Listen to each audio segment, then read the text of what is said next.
சொல்லுங்கப்பா. கதையா? அப்பா நீங்க பீரோல இருக்க 2 டைமண்ட் வச்சு ஒரு கதை சொல்றேன்னு சொன்னீங்க, சொல்லுங்கப்பா. ஆமா, மறந்தே போச்சு. டைமண்ட் வச்சு கதை சொல்லணுமா உங்களுக்கு? சரி, சொல்லிட்டா போச்சு இன்னைக்கு. ரைட். ஒரு ஊர்ல ஒரு வியாபாரி இருந்தார், நகை வியாபாரி. ஓகே, அவர் விலை உயர்ந்த, விலை மதிப்பில்லாத நல்ல தங்க நகைகள், வைர நகைகள், வைடூரியம் மாதிரி விலை மதிப்பற்ற கற்களை விற்கிறதுல அவர் ரொம்ப தலை சிறந்தவர். அவருக்கு ஒரு நாள் ஒரு ராஜாவை பற்றி கேள்விப்படுறாரு. ஒரு ஊர் ராஜாவை பற்றி கேள்விப்படுறாரு. அந்த ராஜாவுக்கு என்ன பழக்கம் அப்படின்னா, நல்லா விலை மதிக்க முடியாத விலையேறப்பெற்ற ஆபரணங்களை, நகைகளை சேர்த்து வைக்கிறது அவருக்கு ஒரு பழக்கம். ரொம்ப பிடிச்சி போச்சு. சில பேர் சேர்ப்பாங்கல்ல. அந்த ராஜா கிட்ட போய் நம்ம கிட்ட ஒரு ஸ்பெஷல் டைமண்ட் இருக்கு, விலையேறப்பட்ட ஒரு டைமண்ட், ரொம்ப ஸ்பெஷல், இது போய் விற்றா அவரும் சந்தோஷப்படுவார், நமக்கும் நிறைய காசு கிடைக்கும் அப்படின்னு சொல்லி வியாபாரி என்ன பண்ணாரு, இந்த ராஜாவை பார்க்க போனாரு. அந்த ராஜா கிட்ட போயிட்டு சொல்றாரு, ராஜாவே ராஜாவே, நான் ஒரு வியாபாரி, என்கிட்ட ஒரு ஸ்பெஷல் டைமண்ட் ஒன்று இருக்குது. அது உலகத்திலே ரொம்ப சில பீசஸ் தான் இருக்குது, நிறைய பேர்கிட்ட கிடையாது. அப்படி டைமண்ட் நான் கொண்டு வந்திருக்கேன். அது விலை ரொம்ப ஜாஸ்தி. ஆனால் வச்சுருந்தீங்க அப்படின்னா உங்கள் கஜானாவில் இன்னும் ஒரு நகை சேரும், உண்மையிலே உங்களுக்கு ரொம்ப பெருமையாக இருக்கும் அப்படின்னு சொல்லி சொன்னாராம். ஓகே. ஆனால் ராஜாவுக்கு வந்து ஒரு கொஞ்சம் தலக்கணம் ஜாஸ்தி. என்னக்கணும்? ஆமாம். அப்படின்னா என்னது? ஈகோ இல்லை, திமிரு. என்னது? திமிரு கொஞ்சம் ஜாஸ்தி. அவர் சொன்னாரா, என்னப்பா வைரம் வைரம் வைரம், என்கிட்ட இல்லாத வைரமா என் கஜானாவுக்கு வந்து பார்க்குறியா, ஊர்பட்ட வைரம் இருக்குது, அதெல்லாம் மதிக்கிறதே கிடையாது, எல்லாம் சாதாரணம், ஆனால் காசு கொடுத்து ஈஸியாக வாங்க முடியனால அப்படின்ட்டாராம். வியாபாரிக்கு ரொம்ப மனசு சங்கடமாக போச்சு. என்னடா இது, நம்ம ஒரு ஸ்பெஷல் டைமண்டை இந்த ராஜா ஒரு பெரிய ஆள் நம்பி அந்த பொருளை மதிப்பாரு நம்பி கொண்டு வந்து இவர் அலட்சியப்படுத்தாருன்னு சொல்லிட்டு இப்போ அவருக்கு என்ன அப்படின்னா, வியாபாரம் பண்ணுற நோக்கம் போய் இந்த ராஜாவுக்கு ஒரு பாடம் கற்று தரணும் அப்படின்னு ஒரு ஐடியா இருப்பாரு. ஓகே. ஸோ சொல்கிறாரு, ராஜா நான் உங்களுக்கு ஒரு டெஸ்ட் வைக்கிறேன். என்னப்பா டெஸ்ட்டு? நாளைக்கு நான் ஒரு வைரத்தை கொண்டு வந்து காட்டுறேன். 2 வைரம் கொண்டு வரேன். அதில் ஒன்று ஒரிஜினல், ஒன்று டூப்ளிகேட். நீங்கள் சரியான வைரத்தை கண்டுபிடிச்சிட்டிங்கன்னா அந்த வைரத்தை நான் உங்களுக்கு கிஃப்டாக கொடுக்குறேன். நீங்கள் காசே கொடுக்க வேண்டாம், உங்களுக்கு என்ன வந்துடுறேன், கிஃப்டாக கொடுத்துட்றேன். ஒருவேளை நீங்கள் தப்பாக சொல்லிட்டீங்கன்னா எனக்கு உங்கள் ராஜ்யத்தில் பாதியை தருவீங்களா அப்படின்னு கேட்குறாங்க. ராஜா என்ன பண்ணுவாரு, ஒத்துப்பாரா? ஆனா அந்த ராஜா ஒத்துட்டாரு. ஏன்? அவருக்கு ஈகோ. அந்த ஈகோ என்ன ஆயிடுச்சு? ஆமா, ஈகோ வந்து கொண்டு வா நான் பார்த்துடுறேன் அப்படின்ட்டானா.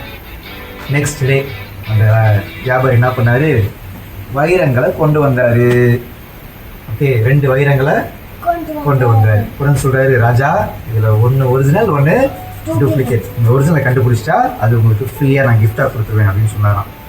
ஏன்னா என்ன பண்ணாங்க, டப்பாவை திறந்து வைரங்களை எடுத்து காண்பித்தால் 2ம் ஒரே மாதிரி இருக்குது. எப்படி இருக்குது? நீங்களே பாருங்க. அதோட சைஸ்ல, ஷேப்ல, அதோட பிரைட்னஸ்ல எல்லாம் பார்க்க ஒரே மாதிரி இருக்குது. ஆனால் வியாபாரி சொல்றான், இதில் ஒன்று ஒரிஜினல், ஒன்று டூப்ளிகேட்.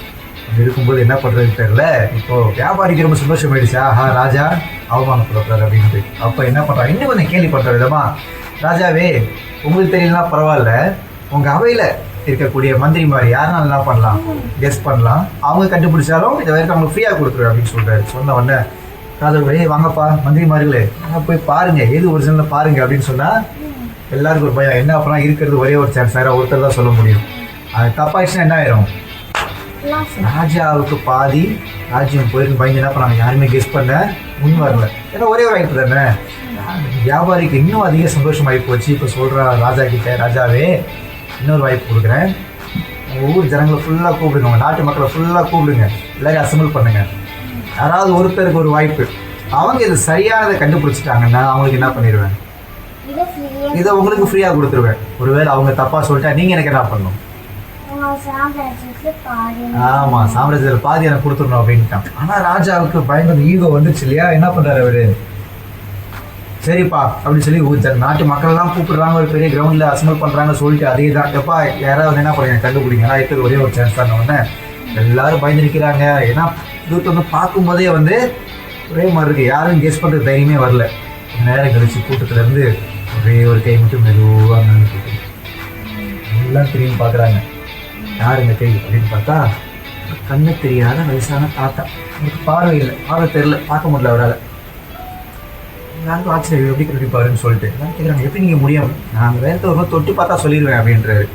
உடனே என்ன பண்ணுறாங்க, அவர் கையை பிடிச்சி முன்னாடி கூட்டிகிட்டு வராங்க.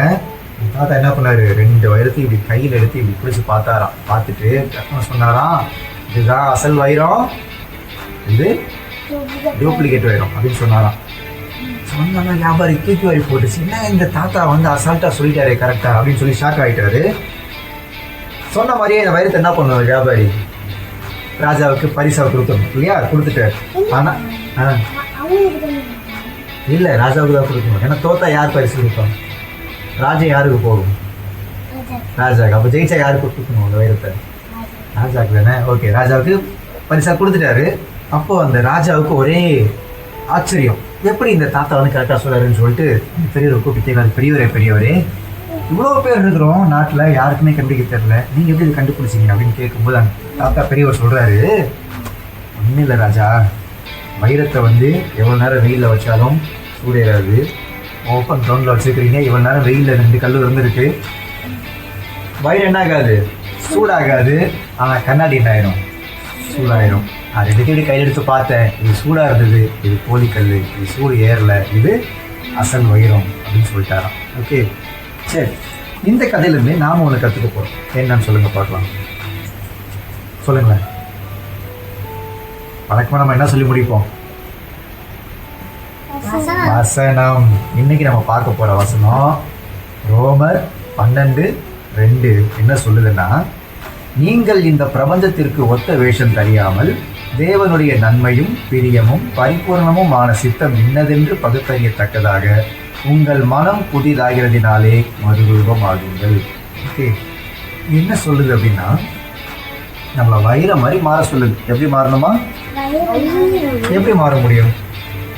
இப்போ எது வைரமாக ஆகுதுன்னு தெரியுமா?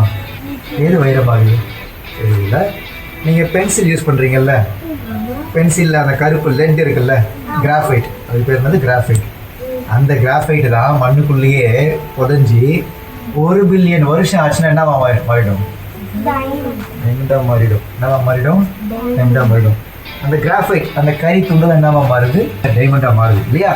ஸோ அதே போல் தேவனுடைய சித்தம் என்ன, அவர் எதை விரும்புகிறாரு அப்படின்றத நம்ம தெரிஞ்சுக்கிட்டு புரிஞ்சுக்கிட்டு நம்ம அதன்படி நடக்காகும்போது என்ன ஆகும், நம்மளும்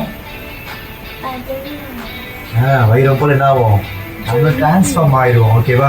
சொன்ன இல்லையா, இந்த வைரம் என்ன ஆகாது, வெயிலில் வச்சா சூடாகாது. இதை ஈஸியாக, வைரத்தை ஈஸியாக உடைக்க முடியாது. ரொம்ப ஸ்ட்ராங்கான மெட்டீரியல் உலகத்தில் என்னது அப்படின்னா வைரம் தான் ரொம்ப ஸ்ட்ராங்கான ஒரு மெட்டீரியல். இதை ஈஸியாக உடைக்க முடியாது, ரொம்ப சிரமம் அதை உடைக்கிறது. ஓகே, அதுக்குன்னு தனி ப்ராசஸ் இருக்குது. அப்போ வைரம் ஷைனிங்காக இருக்கும், ரொம்ப ஸ்ட்ராங்காக இருக்கும், நல்ல பளபளன்னு இருக்கும், இல்லை நம்ம விலையும் ஜாஸ்தி.